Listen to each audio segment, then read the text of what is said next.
एक विषय कह दो, अखंड भारत मान्यवर सपना नहीं संकल्प है। अरविंद ने कहा था कि भारत का विभाजन कृत्रिम है और एक दिन आएगा जब भारत के जो टुकड़े विभाजित हो गए हैं भारतवर्ष का पुनः हिस्सा बनेंगे। सनातन हिंदू राष्ट्र और इसके आगे आप पूछोगे तो अखंड भारत भी बोलेंगे। आरएसएस प्रमुख ने कहा था कि अगले 10 से 15 साल में भारत अखंड भारत बनेगा। अखंड भारत देखना चाहते हैं। अरे वाह।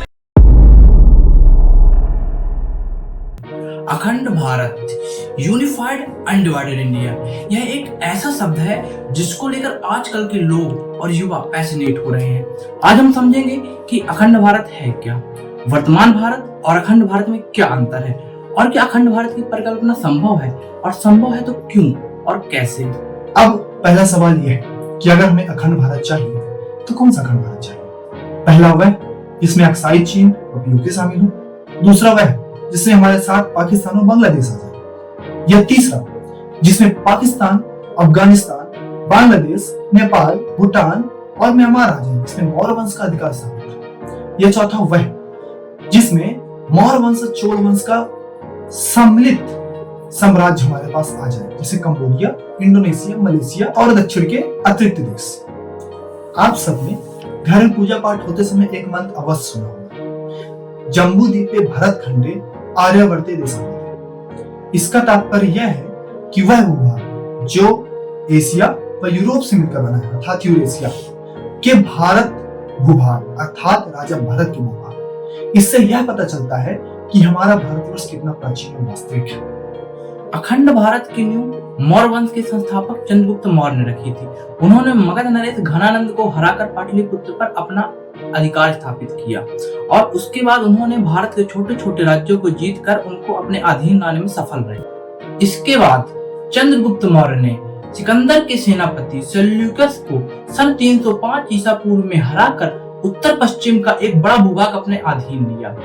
चंद्रगुप्त मौर्य ने नंद वंश के इस साम्राज्य को मौर्य वंश के इस बड़े साम्राज्य में स्थापित किया, परिवर्तित किया, जो कि उत्तर में नेपाल और कश्मीर से लेकर दक्षिण में दक्कन के पठार तक और पूर्व में बंगाल से लेकर पश्चिम में अफगानिस्तान व बलूचिस्तान तक फैला हुआ था।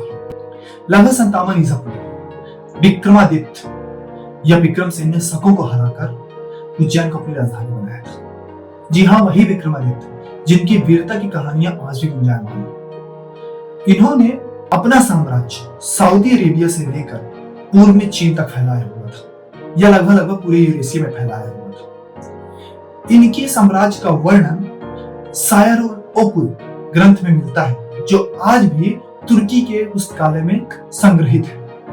इन्होंने ही हिंदू नववर्ष या विक्रम संवत का प्रारंभ किया था।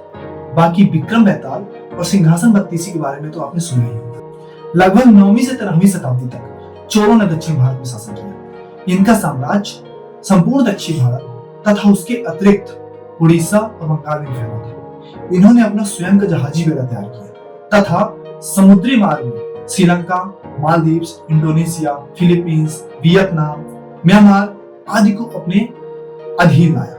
तत्कालीन समय में म्यांमार को ब्रह्म देश, थाईलैंड को श्याम देश व वियतनाम को चंपा कहते थे। हिंदू साम्राज्य के जीवित साक्ष्य कंबोडिया में अंकोर वाट व इंडोनेशिया में प्रमरन के मंदिर मौजूद है। इसके पश्चात समय समय पर विदेशी आक्रमणकारियों ने इस सोने की चिड़िया के लूटने के उद्देश्य से आक्रमण किए और यहाँ से जाते वक्त अपने अपने उत्तराधिकारी नियुक्त करते गए। सम्राट पृथ्वीराज चौहान की हार के बाद भारत छोटे छोटे टुकड़ों में विभाजित होने लगा और फिर इसके बाद तुगलक, गुलाम, लोधी और इसके पश्चात मुगल, ब्रिटिशर्स ने यहाँ शासन किए और समय समय पर भारत विभाजित होता गया। सन 1876 में अफगानिस्तान भारत से अलग हुआ, 1904 में नेपाल, 1906 में भूटान, 1914 में तिब्बत और 1935 में श्रीलंका और 1937 में म्यांमार भारत से अलग हुआ तथा 1947 में बांग्लादेश और पाकिस्तान भारत से अलग हुए।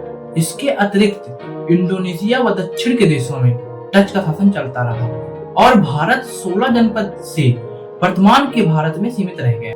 यह सब अंग्रेजों की सोची समझी नीति थी। इसका अंदाजा 1905 के बंगाल विभाजन से लगाया जा सकता है। वे भारत को छोड़ते छोड़ते भी इसके टुकड़े करना चाहते थे।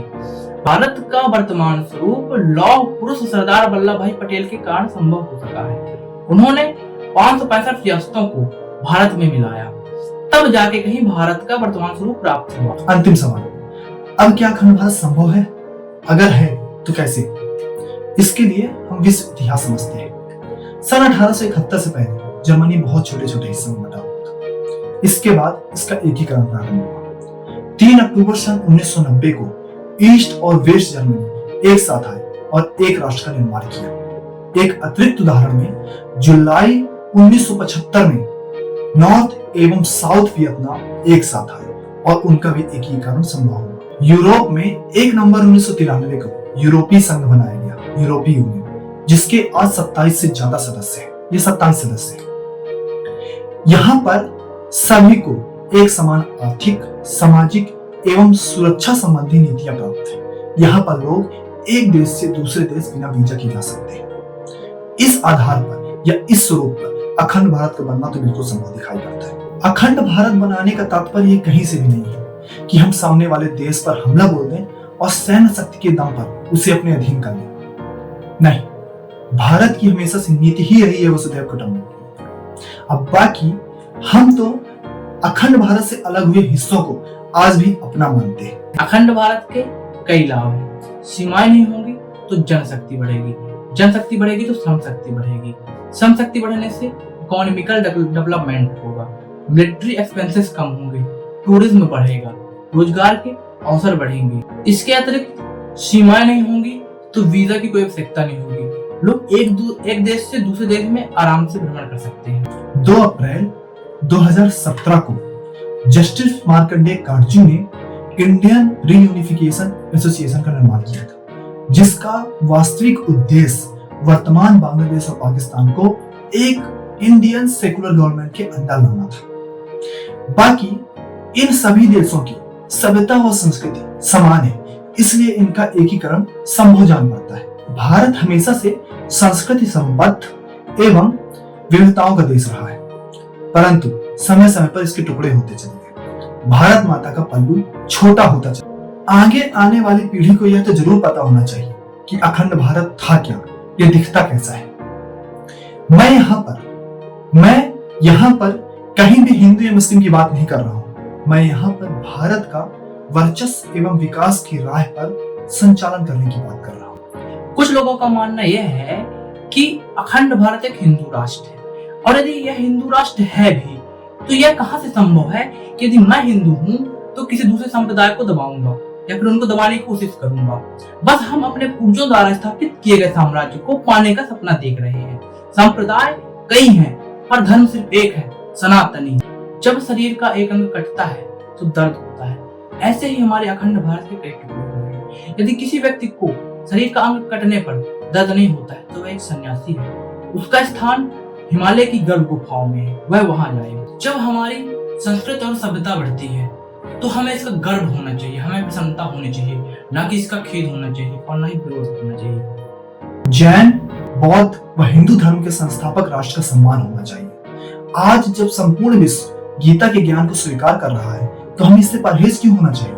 हमें तो इस पे गर्व होना चाहिए, जबकि आज के अखंड भारत का स्वरूप संभव जान पड़ता है। तो चलिए हम भविष्य के अखंड भारत के बनने के साक्षी बनते हैं। धन्यवाद।